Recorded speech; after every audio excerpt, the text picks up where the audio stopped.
ولولا فضل الله عليك ورحمته لهمت طائفة منهم أن يضلوك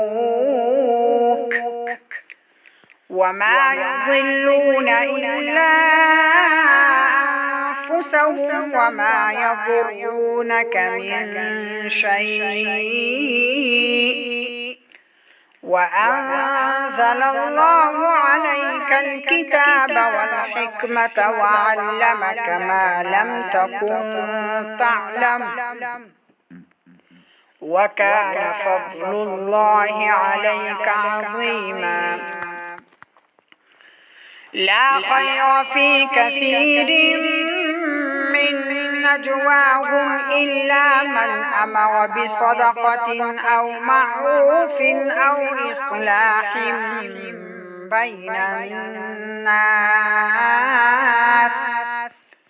ومن يفعل ذلك ابتغاء مرضات الله فسوف نؤتيه أجرا عظيما.